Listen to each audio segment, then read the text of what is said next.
superior ka sa kanya, siya rin pwede rin maging superior kung kaya niyang kabigin lahat ng pwede niyang kabigin.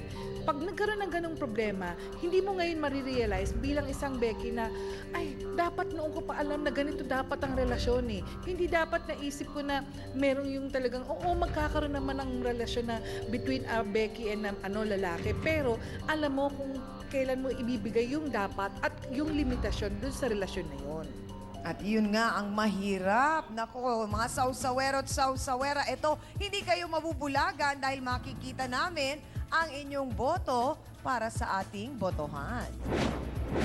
Mga kapatid, narinig na natin ang kwento ni Chelo at ng babaeng di umano ay umagaw sa kanyang love of my life. Oy, ang sad, hindi ba? Para, ay nako. Kaya ang tanong ko sa inyo, abay, kaninong panig ang mas naiintindihan nyo? At bakit ginawa niya ang ginawa niya? Naiintindihan nyo ba si Chelo? O naiintindihan nyo ba si Charis? Abay, botohan, taas ang mga placards. Go!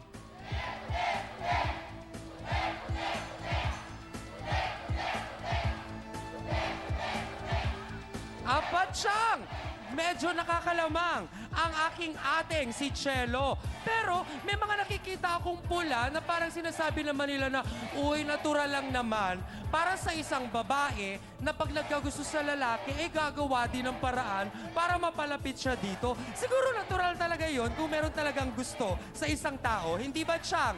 Yan ang ating boto, Hans. Ayaw na niya sanang makialam sa issue ng ibang tao pero hindi na raw niya kayang konsensya niya ang nakita niya. Imbis raw kasi ang paglilinis ng kuko ang atupagin ni Charis, abay nakatutok nga daw ito kay Chris na daig pa ang isang misis. Ano ba ang nakita mo, Manuel Michelle De Leon? Pasok!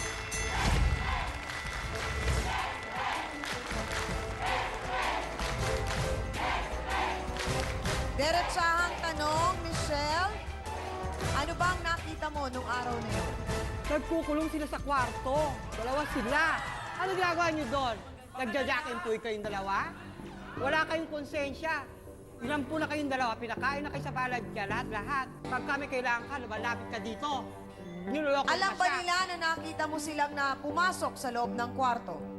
Nung una, hindi ko na pinansin. Nagsumbong na ako, nakonsensya ako sa kanya. Bakit hindi mo nalang kinausap muna si Chris? Kasi si Chris ang karelasyon ni Chelo. Galit ako, niloloko niya si Chelo. So, kinausap mo nga si Chris, hindi? Oo, wag ko daw sabihin na Ah, may relasyon sila. nagsabi si Chris na wag sabihin kay Chelo na may relasyon sila ni Charis. Bakit kaya? Yon ang sinabi ni Chris. Nako, alam ko gusto niyong malaman ang kasagutan dyan. Huwag po kayong BBQ. Abangan sa pagbabalik po ng... Tanggap mo ba halimbawa na sabay pa rin kayong karelasyon nung Chris nga? Okay lang po sa akin kasi mahal ko naman po siya. Baka darating yung araw. Bakit ganyan na sila siya?